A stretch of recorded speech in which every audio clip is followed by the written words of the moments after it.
Hello everyone. Once again welcome to Beat OET. നിങ്ങളെല്ലാം OETക്ക് വേണ്ടി prepare ആകുകയാണല്ലോ അല്ലേ? ഇപ്പം ലോക്ക്ഡൗൺ ഒക്കെ ആയതുകൊണ്ട് എല്ലാവർക്കും വീട്ടിൽ ഇരുന്ന് പ്രിപ്പറേഷൻ ഒരുപാട് ടൈം കിട്ടുന്നുണ്ടെന്ന് അറിയാം.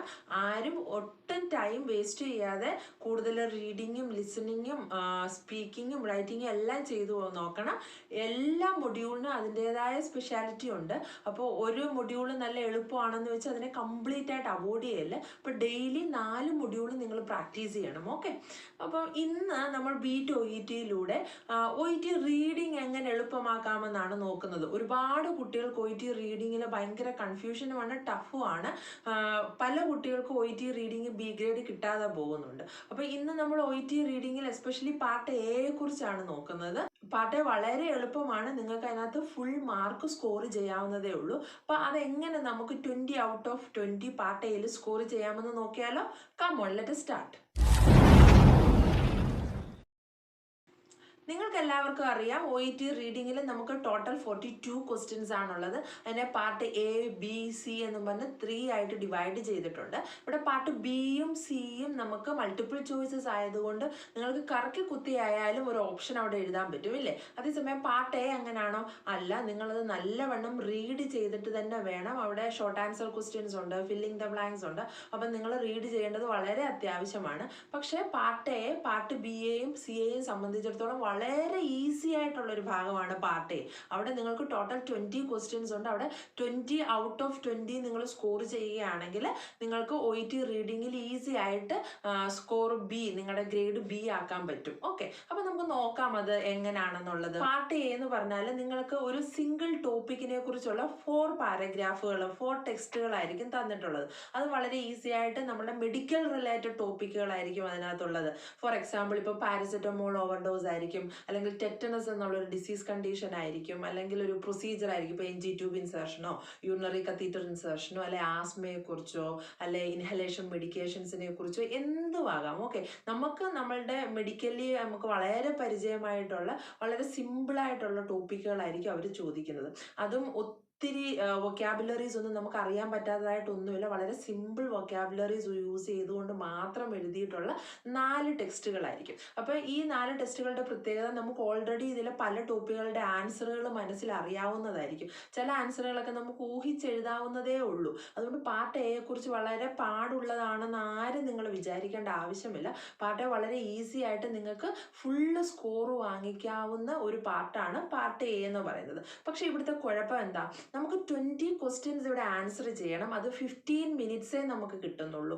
1 മിനിറ്റ് പോലും ഇല്ല നമുക്ക് ഒരു ക്വസ്റ്റ്യൻ ആൻസർ ചെയ്യുന്നതിന് ഇല്ലേ? അവിടെ ഒരു 45 സെക്കൻഡ്സ് കുറവായിട്ടുള്ള ടൈം മാത്രമേ നമുക്ക് ഒരു ക്വസ്റ്റ്യന് ടൈം കിട്ടുന്നുള്ളൂ. ഇവിടെ അവർ പറയുന്നതെന്ന് പറഞ്ഞാൽ പാർട്ട് എയിൽ നമുക്ക് എക്സ്പെഡിഷ്യസ് റീഡിങ് സ്കില്ല് വേണമെന്ന്. എന്ന് വെച്ചാൽ എക്സ്പെഡിഷ്യസ് എന്ന് വെച്ചാൽ എന്താ? വളരെ ഫാസ്റ്റ് ആയിട്ട് റീഡ് ചെയ്ത് മനസ്സിലാക്കാനുള്ള സ്കില്ല് ഉണ്ടായിരിക്കണം. അത്ര സിമ്പിൾ വൊക്കാബുലറീസ് യൂസ് ചെയ്താണ് അവർ പാർട്ട് എയെ പ്രിപ്പയർ ചെയ്തിരിക്കുന്നത്.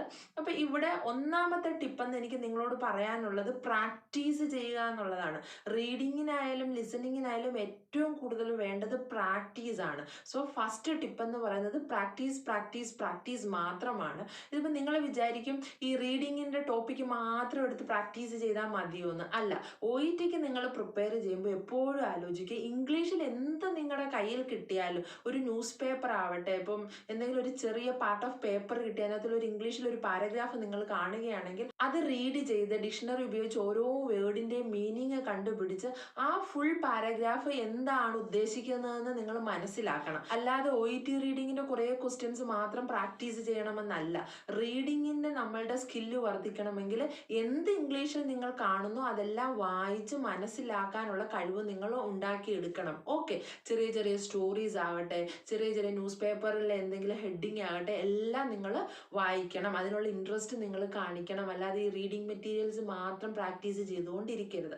അത് ഒന്നാമത്തെ കാര്യം. പിന്നെ അടുത്തതായിട്ട് എനിക്ക് പറയാനുള്ളത്, ഈ 20 ക്വസ്റ്റ്യൻസിനകത്ത് 3 ടൈപ്സ് ഓഫ് ക്വസ്റ്റ്യൻസ് ആണുള്ളത് ഇല്ലേ? ഒന്ന് പാരഗ്രാഫ് മാച്ചിങ്, അത് 1 to 7 ആയിരിക്കും. പിന്നെ 8 to 14 നിങ്ങൾക്കുള്ളതെന്ന് പറഞ്ഞാൽ ഷോർട്ട് ആൻസർ ക്വസ്റ്റ്യൻസ് ആയിരിക്കും. പിന്നെ 15 to 20 എന്ന് പറയുന്നത് സെന്റൻസ് കംപ്ലീഷൻ ആയിരിക്കും, അതായത് ഫിൽ ഇൻ ദ ബ്ലാങ്ക്സ് ചെയ്യാനുള്ളതായിരിക്കും. ഓക്കെ, അപ്പോൾ ഇതിൽ നിങ്ങൾക്കിപ്പോൾ 4 പാരഗ്രാഫായിട്ട് ടെസ്റ്റ് ടെസ്റ്റുകൾ തന്നേക്കുന്നു. 1 to 7 നിങ്ങൾ ചെയ്യേണ്ടത്, നിങ്ങൾ ഒരു ചെറിയൊരു ടോപ്പിക്ക് തന്നേക്കും. ചിലപ്പോൾ പാരസെറ്റമോളിനെ കുറിച്ചുള്ള ഒരു 4 ടെസ്റ്റുകളാണ് അവിടെ തന്നേക്കുന്നത്. അപ്പോൾ അതിനകത്ത് ഒന്നാമത്തെ ക്വസ്റ്റ്യൻ എന്ന് പറഞ്ഞാൽ കോംപ്ലിക്കേഷൻ അബൌട്ട് പാരസെറ്റമോൾ ഇഞ്ചക്ഷൻ എന്ന് വല്ലതും ആയിരിക്കും. അപ്പോൾ അതിനെ റിലേറ്റ് ചെയ്തേക്കുന്ന ഇൻഫർമേഷൻ ഏത് പാരഗ്രാഫിലാണോ ഉള്ളതെന്ന് നിങ്ങൾ കണ്ടുപിടിക്കണം. അപ്പോൾ നിങ്ങൾ എന്താ ചെയ്യേണ്ടത്, ആദ്യം മുതൽ അത് വായിച്ചു നോക്കണം അല്ലേ, എവിടാണ് പാരഗ്രാഫിൽ, ഏത് പാരഗ്രാഫിലാണ് ഇത് പറഞ്ഞേക്കുന്നതെന്ന് വായിച്ചു നോക്കണം. അപ്പോൾ ആ ഫുള്ള് ടെസ്റ്റ് നിങ്ങൾ വായിച്ചു നോക്കേണ്ടി വരും. അത് നമുക്ക് ഒരുപാട് സമയം എടുക്കും. അപ്പം അത്രയും സമയം നമുക്ക് വേസ്റ്റ് ചെയ്യാനില്ല.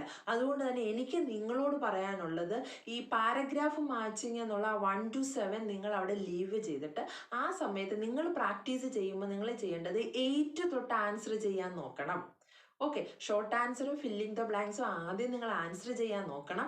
പിന്നെ അത് കഴിഞ്ഞിട്ട് 20 വരെ നിങ്ങൾ ആൻസർ ചെയ്ത് കഴിഞ്ഞിട്ട് 1 to 7 ചെയ്യാൻ പോകാവൂ. അതിൻ്റെ കാരണമുണ്ട്. കാരണം എന്താ, ഇപ്പോൾ 8ഉം 9ഉം 10ഉം ഒക്കെ നിങ്ങൾ നോക്കുമ്പോൾ, ഓരോ പാരഗ്രാഫ് വായിച്ച് നോക്കുമ്പോൾ നിങ്ങൾക്ക് ഓരോ പാരഗ്രാഫിനെ കുറിച്ച് ഓരോ ഐഡിയ കിട്ടും. ഓക്കെ, ഈ പാരഗ്രാഫിനകത്ത് പാരസെറ്റമോളിൻ്റെ കമ്പോണൻസിനെ കുറിച്ചാണ് പറഞ്ഞേക്കുന്നത്. രണ്ടാമത്തെ പാരഗ്രാഫ് അത് അതിൻ്റെ യൂസസിനെ കുറിച്ചാണ് പറഞ്ഞേക്കുന്നത്. തേർഡ് പാരഗ്രാഫ് അതിൻ്റെ കോംപ്ലിക്കേഷൻസിനെ കുറിച്ചാണ് പറഞ്ഞേക്കുന്നത്. ഫോർത്ത് പാരഗ്രാഫ് ഇപ്പോൾ അതിൻ്റെ മാനേജ്മെൻറ്റിനെ കുറിച്ചാണ് പറഞ്ഞേക്കുന്നത്. നിങ്ങൾ ഈ 8 to 20 ക്വസ്റ്റ്യൻസ് കണ്ടുപിടിക്കുമ്പോൾ നിങ്ങൾക്ക് ആ ഓരോ പാരഗ്രാഫിനെ കുറിച്ചൊരു ഐഡിയ കിട്ടും. അപ്പോൾ ടൈം പോയാലും നിങ്ങൾക്ക് 1 to 7 ആ 5 മിനിറ്റ് ടൈമിനുള്ളിൽ, ഒരു ലാസ്റ്റ് 5 മിനിറ്റ് ടൈമിനുള്ളിൽ നിങ്ങൾക്ക് പെട്ടെന്ന് തന്നെ എഴുതാൻ പറ്റും. അപ്പോൾ അതുകൊണ്ട് തന്നെ നിങ്ങൾ 1 to 7 ആദ്യം ചെയ്യാൻ നോക്കരുത്. എൻ്റെ ഒരു അഭിപ്രായത്തിൽ നിങ്ങൾ 8 തൊട്ട് മാത്രമേ സ്റ്റാർട്ട് ചെയ്യാമൂ, പാർട്ട് എ. ഓക്കെ, ഇനി ഈ പാർട്ട് എയിൽ 8 തൊട്ട് നിങ്ങൾ സ്റ്റാർട്ട് ചെയ്തെങ്കിൽ നിങ്ങൾക്ക് ഇപ്പോൾ 8ാമത്തെ ക്വസ്റ്റ്യൻ അല്ലെങ്കിൽ 9ാമത്തെ ക്വസ്റ്റ്യൻ ആൻസർ ഒരു പ്രാവശ്യം വായിച്ച് നോക്കിയിട്ട് കിട്ടിയില്ല എന്നുണ്ടെങ്കിൽ പിന്നെ ഒരിക്കലും നിങ്ങൾ ഒന്നുകൂടെ അത് നോക്കി രണ്ടാമത് ഒന്നുകൂടെ വായിച്ച് നോക്കി അത് കണ്ടുപിടിച്ചിട്ടേ തൊട്ടടുത്ത് ആൻസർ ചെയ്യുമെന്ന് നിങ്ങൾ നിർബന്ധം പിടിച്ചുകൊണ്ടിരിക്കരുത്. കാരണം അത്രയ്ക്കുള്ള ടൈം നമുക്കില്ല. അപ്പോൾ 8 കിട്ടിയില്ലെങ്കിൽ നിങ്ങൾ ഒരു പ്രാവശ്യം അതൊന്ന് പെട്ടെന്ന് വായിച്ച് നോക്കിയിട്ട് കിട്ടിയില്ലെങ്കിൽ 9th പോകണം. അപ്പോൾ 9th ആൻസർ നോക്കുന്ന സമയത്ത് ഒരു പക്ഷേ നിങ്ങൾക്ക് 8 കാണാൻ പറ്റും. ഇപ്പോൾ 8ഉം 9ഉം കിട്ടിയില്ലെങ്കിൽ നിങ്ങൾ 10th ആൻസർ നോക്കണം. അപ്പോൾ ആ 10th നോക്കുമ്പോൾ ചിലപ്പോൾ 8ൻ്റെയോ 9ൻ്റെയോ ഒരു ആൻസർ നിങ്ങൾക്ക് കിട്ടും നിങ്ങൾ വായിച്ചു പോകുമ്പോൾ. ഓക്കെ, അതുകൊണ്ട് ഏതെങ്കിലും ഒരു ആൻസർ നിങ്ങൾക്ക് കിട്ടിയില്ലെങ്കിൽ അത് കണ്ടുപിടിച്ചിട്ട്, കാരണം ഇത് ഈസി ടോപ്പിക് ആണല്ലോ, എനിക്ക് വായിച്ചാൽ പെട്ടെന്ന് മനസ്സിലാവും, അപ്പോൾ ഒന്നുകൂടെ ഞാൻ നോക്കട്ടെ എന്ന് പറഞ്ഞാൽ നിങ്ങൾ ഒരിക്കലും അവിടെ ടൈം വേസ്റ്റ് ചെയ്യരുത്. നിങ്ങൾ തൊട്ടടുത്ത ക്വസ്റ്റ്യനിലോട്ട് പോകണം. അപ്പോൾ അത് കണ്ടുപിടിക്കുന്ന സമയത്ത് നമുക്ക് മേളിലത്തെ ആൻസറും കണ്ടുപിടിക്കാവുന്നതേ ഉള്ളൂ. ഓക്കെ, OET റീഡിങ് പ്രാക്ടീസ് ചെയ്ത് നിങ്ങൾക്ക് എല്ലാവർക്കും അറിയാം. പാർട്ട് എയിൽ ആദ്യത്തെ ഒരു ഇൻട്രൊഡക്ഷൻ പാരഗ്രാഫിന് പ്രത്യേകിച്ച് ഹെഡിങ് ഒന്നുമില്ലാതെ ഒരു ഇൻട്രൊഡക്ഷൻ പാരഗ്രാഫ് തന്നേക്കും. പിന്നെ അടുത്തതെന്ന് പറഞ്ഞേക്കുന്ന ഓരോ ഹെഡിങ്ങിൻ്റെ അടിയിലായിരിക്കും ഓരോരോ പാരഗ്രാഫ് തന്നേക്കുന്നത് ഇല്ലേ. ഇപ്പം ഫോർ എക്സാമ്പിൾ ഇപ്പോൾ നമ്മൾ ഇൻഹലേഷൻ മെഡിക്കേഷനെ കുറിച്ച് പറയുകയാണെങ്കിൽ, ഇപ്പോൾ ആദ്യം ആസ്മയെക്കുറിച്ചോ ഇൻഹലേഷൻ മെഡിക്കേഷനെ കുറിച്ചോ ഉള്ളൊരു ചെറിയ പാരഗ്രാഫ് തന്നിരിക്കാം, എന്തോ അതിൻ്റെ ഒരു ഇൻട്രൊഡക്ഷൻ പോലെ തരും. പിന്നെ അടുത്തത് ഇപ്പോൾ ആസ്മയെക്കുറിച്ചാണെങ്കിൽ എന്തെങ്കിലും ജീൻ സ്റ്റഡി എന്തെങ്കിലും നടത്തിയ ഒരു ജീൻ സ്റ്റഡി എന്നും പറഞ്ഞിട്ട് ഒരു ഹെഡിങ് തന്നിരിക്കും. പിന്നെ അടുത്തതെന്ന് പറഞ്ഞാൽ ആസ്മ ട്രീറ്റ്മെൻറ്റ് എന്നായിരിക്കും. പിന്നെ അടുത്തതെന്ന് പറഞ്ഞാൽ ഇൻഹലേഷൻ മെഡിക്കേഷൻ യൂസേജ് എന്നായിരിക്കും. അങ്ങനെ ഓരോ ഹെഡിങ് ആയിട്ടായിരിക്കും അവർ തന്നേക്കുന്നത്. അപ്പോൾ നിങ്ങൾ ക്വസ്റ്റ്യൻ വായിച്ചു നോക്കുമ്പോൾ ക്വസ്റ്റ്യൻ ഇങ്ങനെ ആയിരിക്കും, which type of genes are present in asthma patient എന്ന് വല്ലതും ആയിരിക്കും. അപ്പോൾ നിങ്ങൾക്ക് അവിടെ നിന്ന് മനസ്സിലാക്കാം, ഓക്കെ ഇത് ജീനിനെ കുറിച്ചാണ് ചോദിച്ചിരിക്കുന്നത്. അപ്പം ഞാൻ നോക്കേണ്ട പാരഗ്രാഫ് എന്താണ്, ജീൻ സ്റ്റഡി എന്നുള്ള ആ ഹെഡിങ് ഉള്ള പാരഗ്രാഫാണ് ഞാൻ വായിച്ച് നോക്കേണ്ടത്. അപ്പോൾ ആ പാരഗ്രാഫിനകത്ത് കറക്റ്റായിട്ട് നിങ്ങളുടെ ആൻസർ കണ്ടിരിക്കും. നിങ്ങൾ വേറെ 3 പാരഗ്രാഫ് നോക്കേണ്ട ആവശ്യമേ ഇല്ല. അപ്പോൾ അതുകൊണ്ട് തന്നെ നിങ്ങൾ ഓരോ ക്വസ്റ്റ്യൻ വായിച്ചു നോക്കുമ്പോഴും ഏത് ഹെഡിങ്ങിൽ വരും എന്നൊന്ന് നോക്കിയേക്കണം. ചിലപ്പം കൊടുത്തേക്കുന്നത് which position asthma patients need to take during inhalation medication എന്നായിരിക്കും ഒരു ക്വസ്റ്റ്യൻ. അപ്പം അവിടെ ഹെഡിങ് കാണുമായിരിക്കും, ഇൻഹലേഷൻ മെഡിക്കേഷൻസ് എന്നുള്ള ഹെഡിങ്ങിൻ്റെ അടിയിലായിരിക്കും ആ ആൻസർ കാണുക. അപ്പോൾ എപ്പോഴും നിങ്ങൾ ക്വസ്റ്റ്യൻ വായിച്ചിട്ട് ഏത് ഹെഡിങ്ങിൻ്റെ അടിയിലുള്ള പാരഗ്രാഫിലാണ് അത് വരുന്നതെന്ന് മനസ്സിലാക്കുക. ആ പാരഗ്രാഫ് മാത്രം നിങ്ങൾ വായിച്ചാൽ മതി. അല്ലാതെ ആ ഫുള്ള് 4 പാരഗ്രാഫും എല്ലാ ക്വസ്റ്റ്യനും വായിച്ച് നോക്കി ടൈം വേസ്റ്റ് ആക്കരുത്. ഇനിയിപ്പോൾ ചില ക്വസ്റ്റ്യൻസ് ഒന്നും നിങ്ങൾക്ക് മനസ്സിലാകില്ല ഏത് പാരഗ്രാഫിനകത്താണ് വരുന്നത്, ഏത് ഹെഡിങ്ങിൻ്റെ അണ്ടറിൽ വരുന്ന ആൻസർ ആയിരിക്കും എന്ന് നിങ്ങൾക്ക് മനസ്സിലാക്കാൻ പറ്റത്തില്ലായിരിക്കും. അങ്ങനാണെങ്കിൽ ഉറപ്പായിട്ടും ആ ക്വസ്റ്റ്യൻ്റെ ആൻസർ ഇൻട്രൊഡക്ഷൻ പാരഗ്രാഫിൽ കണ്ടിരിക്കും. അപ്പം നിങ്ങൾ ആദ്യം തന്നെ പോയി ഇൻട്രൊഡക്ഷൻ പാരഗ്രാഫ് വായിച്ചാൽ മതി. ബാക്കി ഒരു പാരഗ്രാഫും അവിടെ വായിക്കണമെന്നില്ല. ജനറൽ ആയിട്ടുള്ള ചില കാര്യങ്ങൾ ഇൻട്രൊഡക്ഷൻ പാരഗ്രാഫിൽ അവർ കൊടുത്തിട്ടുണ്ടായിരിക്കും. അപ്പം അവിടെ നിന്ന് നിങ്ങൾക്ക് അതിൻ്റെ ആൻസർ കിട്ടും. ഓക്കെ, ഇനി അടുത്തത്, നിങ്ങൾ കുറേ സിനോണിംസ്, സിമ്പിൾ വേർഡിങ്സിൻ്റെ ഒക്കെ സിനോണിംസ് നിങ്ങൾ പഠിച്ചു വെച്ചിരിക്കണം. ഫോർ എക്സാമ്പിൾ ഇപ്പോൾ OET റൈറ്റിങ്ങിൽ തന്നെ നിങ്ങൾക്കറിയാം ഡ്യൂ ടു എന്നുള്ളതിൻ്റെ ഒരു സിനോണിം എന്താണ്, ഓയിങ് ടു എന്നുള്ളതാണ്. മാനേജ്മെൻറ്റ് എന്നുള്ളതിൻ്റെ ഒരു സിനോണിം എന്താണ്, ട്രീറ്റ്മെൻറ്റ് എന്നുള്ളതാണ്. അങ്ങനെ സിമ്പിളായിട്ടുള്ള സിനോണിംസ് നിങ്ങൾ പഠിച്ചു വെച്ചിരിക്കണം. For example how to treat asthma എന്നായിരിക്കും ക്വസ്റ്റ്യൻ. നമുക്ക് അവിടെ ആൻസറിനുള്ള ആ പാരഗ്രാഫിനകത്ത് കൊടുത്തേക്കുന്നത് asthma can be managed with inhaled medications എന്നായിരിക്കും അവിടെ കൊടുത്തിരിക്കുന്നത് കേട്ടോ. അപ്പം നിങ്ങൾ ട്രീറ്റ് എന്നുള്ളൊരു വേർഡ് നോക്കി പെട്ടെന്ന് വായിച്ചു പോയാൽ ചിലപ്പോൾ അവിടെ ട്രീറ്റ് എന്ന് കാണത്തില്ല, അതിന് പകരം മാനേജ് എന്ന് എഴുതിയേക്കുന്നത്. അപ്പം അതുകൊണ്ട് തന്നെ നിങ്ങൾ സിനോണിംസ് മനസ്സിലാക്കി വെച്ചിരിക്കണം, കുറേ സിനോണിംസ് പഠിച്ചിരിക്കണം. അപ്പം എങ്ങനെയാണ് നമുക്ക് സിനോണിംസ് ഒക്കെ പഠിക്കാൻ പറ്റുന്നതെന്ന് ചോദിച്ചാൽ അതാണ് ഞാൻ പറഞ്ഞത്. നിങ്ങൾക്ക് എന്ത് ഇംഗ്ലീഷിൽ കണ്ടാലും അത് വായിച്ച് മനസ്സിലാക്കണം നിങ്ങൾ. ഈവൻ ഒരു ചെറിയ, ഞാൻ പറയുന്നത് നിങ്ങൾ ഹിന്ദുവോ ഇത് ഇന്ത്യൻ എക്സ്പ്രസ്സോ ഇത് ഹിന്ദു ഒന്ന് വായിക്കണമെന്ന് ഞാനൊന്നും പറയുന്നില്ല, മറിച്ച് ചെറിയ ചെറിയ ഇംഗ്ലീഷ് സ്റ്റോറീസ് ഇല്ലേ, ആ സ്റ്റോറീസ് ഒക്കെ വായിച്ചാൽ നമുക്ക് പാർട്ട് ഈസി ആയിട്ട് ചെയ്യാവുന്നതേ ഉള്ളൂ. കാരണം സ്റ്റോറീസിലൊക്കെ വളരെ സിമ്പിളായിട്ടുള്ള ഇംഗ്ലീഷുകളാണ് കൊടുത്തിരിക്കുന്നത്. അത് നിങ്ങൾ ഒരു ഡിക്ഷണറി ഉപയോഗിച്ച് ഓരോ വേർഡിൻ്റെ മീനിങ് ഒക്കെ കണ്ടുപിടിച്ച് ആ സ്റ്റോറി മനസ്സിലാക്കുകയാണെങ്കിൽ അത്രയൊക്കെ ഇംഗ്ലീഷ് വേർഡുകളെ ഈ പാർട്ട് എയിൽ വരുന്നുള്ളൂ. അതേസമയം പാർട്ട് B, C എന്നൊക്കെ പറയുന്നത് ഭയങ്കര ടഫാണ്. പക്ഷെ പാർട്ട് എയിൽ നമുക്ക് 20 ഔട്ട് ഓഫ് 20 സ്കോർ ചെയ്യണമെങ്കിൽ വളരെ സിമ്പിളായിട്ടുള്ള ഇംഗ്ലീഷുകളൊക്കെ അറിയാമെങ്കിൽ നിങ്ങൾക്ക് ഈസി ആയിട്ട് സ്കോർ ചെയ്യാവുന്നതേ ഉള്ളൂ. അതുകൊണ്ട് സിനോണിംസിന് വളരെ ഇമ്പോർട്ടൻ്റ് ഉണ്ട് പാർട്ട് എയിൽ. ഇനി മറ്റൊരു കാര്യമാണ്, നമ്മളൊരു ഇച്ചിരി കൺഫ്യൂഷനാക്കും, ഒത്തിരി ഒന്നുമില്ല, ചെറിയ കൺഫ്യൂഷനൊക്കെ നമുക്ക് അവർ ചിലപ്പോൾ വരുത്തിയെന്നിരിക്കും. ഫോർ എക്സാമ്പിൾ ഇപ്പോൾ പാരസെറ്റമോളിനെ കുറിച്ചുള്ള ഒരു ടോപ്പിക്കിൻ്റെ 4 പാരഗ്രാഫ് തന്നേക്കുവാണ്. അപ്പം അതിൽ ഒരിടത്ത് എഴുതിയിട്ടുണ്ട് the average dose of paracetamol is 500 mg to 1000 mg എന്ന് കാണും. ഇപ്പോൾ ക്വസ്റ്റ്യൻ അവിടെ തന്നേക്കുന്നതെന്ന് വെച്ചാൽ what is the minimum dose of paracetamol എന്നാണ്. അപ്പോൾ നമ്മൾ പെട്ടെന്നില്ല വായിക്കുമ്പോൾ ഓക്കെ ഡോസ് കണ്ടു 500 mg to 1000 mg എന്ന്. അപ്പം നിങ്ങൾ പോയി 500 mg to 1000 mg എന്ന് എഴുതി വെക്കും. ആക്ച്വലി അതാണോ മിനിമം ഡോസ്? മിനിമം ഡോസ് എന്ന് വെച്ചാൽ അവിടുത്തെ ഏറ്റവും ചെറിയ വാല്യൂ അവർ ചോദിക്കുന്നത് അതേതാണ്, 500 mg ആണ്. അല്ലാതെ 500 mg to 1000 mg എന്ന് നിങ്ങൾ എഴുതി വെച്ചാൽ അത് റോങ് ആൻസർ ആണ്. അതേപോലെ തന്നെ what is the maximum dose of paracetamol എന്ന് ചോദിച്ചാലും നിങ്ങൾ 500 mg to 1000 mg എന്ന് എഴുതിയത് റോങ് ആൻസർ അല്ലേ. മറിച്ച് അത് 1000 mg എന്നേ അതിൻ്റെ ആൻസർ വരത്തുള്ളൂ. മാക്സിമം ഡോസ് അവിടെ വരുന്നത് 1000 mg എന്നാണ്. അപ്പം അതുകൊണ്ട് നിങ്ങൾ ഓരോ ക്വസ്റ്റ്യൻ വായിച്ച് മനസ്സിലാക്കുമ്പോൾ കുറച്ചൊരു അറ്റൻഷൻ കൊടുക്കണം. ഓക്കെ, ഇത് വളരെ ഈസി ആണല്ലോ, ഞാൻ കണ്ടു അവിടെ 500 mg to 1000 mg എന്ന് കണ്ടു എന്ന് പറഞ്ഞാൽ അതേപോലെ എഴുതി വെച്ചാൽ നിങ്ങളുടെ ആൻസർ റോങ് ആയി പോവും. ഇനി അടുത്തതാണ് പല കുട്ടികൾക്കും ഉള്ളത്, സ്പെല്ലിംഗ് മിസ്റ്റേക്ക് വന്നാൽ കുഴപ്പമുണ്ടോ? ഉണ്ട്. ഓക്കെ, റീഡിങ്ങിൽ നിങ്ങൾ പാർട്ട് എ ചെയ്യുമ്പോൾ സ്പെല്ലിംഗ് മിസ്റ്റേക്ക് അവർ റോങ് ആൻസർ ആയിട്ടാണ് കണക്കാക്കുന്നത്. കാരണം എന്താ, അവർ ആൻസർ ഡയറക്റ്റ് ആ പാസേജിൽ തന്നിട്ടുണ്ട്. നിങ്ങളുടെ റെസ്പോൺസിബിലിറ്റി എന്ന് പറഞ്ഞാൽ ആ ആൻസർ എവിടെയാണെന്ന് വെച്ചാൽ കണ്ടുപിടിച്ച് അതേപോലെ കോപ്പി ചെയ്ത് വെക്കുക എന്നുള്ളതാണ്. അപ്പോൾ അവിടെ നിങ്ങൾ സ്പെല്ലിംഗ് മിസ്റ്റേക്ക് വരുത്തിയാൽ അത് റോങ് ആൻസർ ആയിരിക്കും. അപ്പോൾ ആൻസർ എഴുതുമ്പോൾ നിങ്ങൾ എപ്പോഴും ശ്രദ്ധിക്കണം, സ്പെല്ലിംഗ് വളരെ കറക്റ്റ് ആയിരിക്കണം, അല്ലെങ്കിൽ നിങ്ങൾക്കത് റോങ് ആൻസർ ആയി പോകും.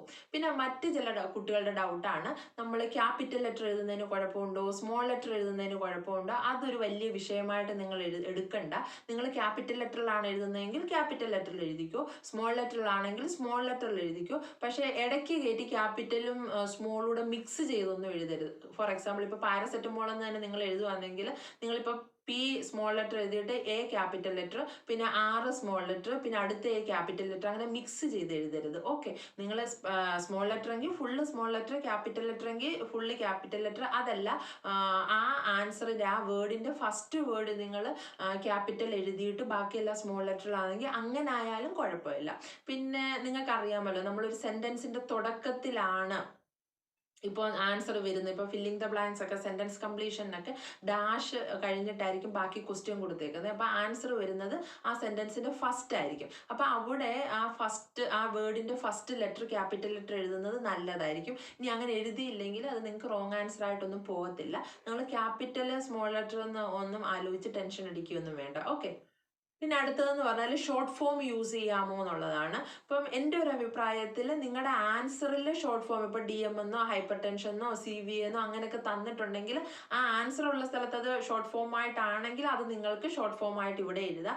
അല്ലാത്തിടത്തോളം കാലം നിങ്ങൾ ഒരിക്കലും ഷോർട്ട് ഫോം എഴുതരുത്. എന്താണോ നിങ്ങളുടെ പാസേജിൽ തന്നിരിക്കുന്നത് അത് അതേപോലെ കോപ്പി ചെയ്ത് നിങ്ങൾ ആൻസർ ആയിട്ട് എഴുതണം. പിന്നെ നിങ്ങൾ അടുത്ത ശ്രദ്ധിക്കേണ്ട കാര്യം എന്ന് പറഞ്ഞാൽ എപ്പോഴും പാർട്ട് A ആയാലും B ആയാലും C ആയാലും നിങ്ങൾ റീഡിങ് ചെയ്യുമ്പോൾ ഒരു ഒരു പെൻസിൽ ഉപയോഗിച്ച് വരച്ചുകൊണ്ട് വേണം റീഡ് ചെയ്യാൻ. ഞാൻ കണ്ടിട്ടുണ്ട് പല കുട്ടികളും വെറുതെ ഇങ്ങനെ തലകൊണ്ട് ഇങ്ങനെ കണ്ണുകൊണ്ട് ഇങ്ങനെ പെട്ടെന്ന് പോയി വായിക്കുന്നതല്ലാതെ അതാരും മനസ്സിലാക്കുന്നില്ല. അപ്പം നമ്മളുടെ മനസ്സിലോട്ട് ഓരോ വേർഡും പെട്ടെന്ന് തന്നെ തറയ്ക്കണം എന്നില്ല. പക്ഷെ നമ്മളൊരു പെൻസിൽ ഉപയോഗിച്ച് ഇങ്ങനെ വരച്ച്, അല്ലെങ്കിൽ നിങ്ങളുടെ കൈ കൊണ്ട് തന്നെ ഇങ്ങനെ ലൈൻ ഇട്ട് ഇങ്ങനെ വരച്ച് വായിച്ചാൽ നമുക്ക് അതിൻ്റെ ഓരോ വേർഡും പെട്ടെന്ന് സ്ട്രൈക്ക് ചെയ്യും നമ്മുടെ മനസ്സിൽ. ഓക്കെ, അപ്പം നിങ്ങൾ റീഡിങ് പ്രാക്ടീസ് ചെയ്യുമ്പോൾ എപ്പോഴും ഒരു പെൻസിലോ നിങ്ങളുടെ വിരലോ ഉപയോഗിച്ച് ഇങ്ങനെ വരച്ച് വരച്ച് വരച്ച് വേണം ഓരോ ക്വസ്റ്റ്യൻ ആയാലും ആൻസർ, ആ പാരഗ്രാഫ് വായിക്കുന്നതായാലും നിങ്ങൾ അങ്ങനെ ചെയ്യാവൂ. എന്നെങ്കിൽ മാത്രമേ നമുക്കത് മനസ്സിൽ പെട്ടെന്ന് സ്ട്രൈക്ക് ചെയ്യത്തുള്ളൂ ഓരോ വേർഡും. അല്ലാതെ പെട്ടെന്ന് കണ്ണുകൊണ്ട് വായിച്ചു പോയാൽ അത് നമുക്ക് പെട്ടെന്ന് സ്ട്രൈക്ക് ചെയ്യണം എന്നില്ല. നിങ്ങൾ ഇന്നോട്ട് ഒന്ന് പ്രാക്ടീസ് ചെയ്ത് നോക്കിയേ. ഓരോ പെൻസിൽ കൊണ്ട് വരയിട്ട് വായിക്കുമ്പോൾ നമുക്ക് കുറച്ചുകൂടെ ആ ലൈനും വേർഡും ഒക്കെ മനസ്സിലാക്കി മനസ്സിൽ നിൽക്കുന്നുണ്ടായിരിക്കും. ഓക്കെ, ഇനി അടുത്തത് എനിക്ക് പറയാനുള്ളത് റീഡിങ് വളരെ ടഫായിട്ട് തോന്നുന്ന കുട്ടികളുടെ അടുത്താണ്. ഓക്കെ, നിങ്ങൾ ഒരിക്കലും നിങ്ങളെ മറ്റുള്ളവരുമായിട്ട് കമ്പയർ ചെയ്യരുത്. എൻ്റെ ഫ്രണ്ട്സ് 15 മിനിറ്റ്സിനുള്ളിൽ ഇതെല്ലാം കംപ്ലീറ്റ് ആക്കുന്നുണ്ട്, എന്തുകൊണ്ട് എനിക്കും പറ്റുന്നില്ല? അപ്പം ഞാൻ ഇത് 15 മിനിറ്റ്സിനുള്ളിൽ തന്നെ കണ്ടുപിടിക്കും എന്ന് പറഞ്ഞ് നിങ്ങൾ 15 മിനിറ്റ്സ് ടൈമിംഗ് ഒക്കെ വെച്ചിട്ട് ചെയ്യുമ്പോൾ എല്ലാ ആൻസറും ഒന്നി തെറ്റായിരിക്കും, അല്ലെങ്കിൽ നിങ്ങൾക്ക് കിട്ടണം എന്നില്ല. അതുകൊണ്ട് നിങ്ങൾക്ക് എന്ത് എബിലിറ്റി ഉണ്ട്, നിങ്ങൾക്ക് എന്തെല്ലാം കുറവുകളുണ്ടെന്ന് മനസ്സിലാക്കിയിട്ട് എനിക്ക് നിങ്ങളോട് പറയാനുള്ളത്, ഒരിക്കലും നിങ്ങൾ 15 മിനിറ്റ്സിനുള്ളിൽ ടൈം വെച്ചിട്ട് ചെയ്യാതെ, മറിച്ച് ടൈം ഒന്നും വെക്കണ്ട.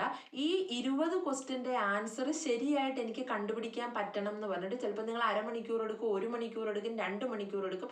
നിങ്ങളുടെ പ്രൈമറി എയിം എന്ന് പറഞ്ഞാൽ കറക്റ്റ് ആൻസർ കണ്ടുപിടിക്കണം എന്നുള്ളതായിരിക്കണം. അപ്പോൾ അത് 2 മണിക്കൂർ എടുത്തിട്ടായാലും നിങ്ങൾ ആ പാസേജ് വായിച്ച് നോക്കി അതിൻ്റെ ഓരോ വേർഡിൻ്റെ മീനിങ്ങും മനസ്സിലാക്കി ക്വസ്റ്റ്യൻ അണ്ടർസ്റ്റാൻഡ് ചെയ്തിട്ട് അതിൻ്റെ കറക്റ്റ് ആൻസർ കണ്ടുപിടിക്കുക. അങ്ങനെ ഒരു 5, 6, 7 റീഡിങ് പാർട്ടേ നിങ്ങൾ ചെയ്തിട്ട് പിന്നെ ടൈം കുറച്ച് കൊണ്ടുവരണം.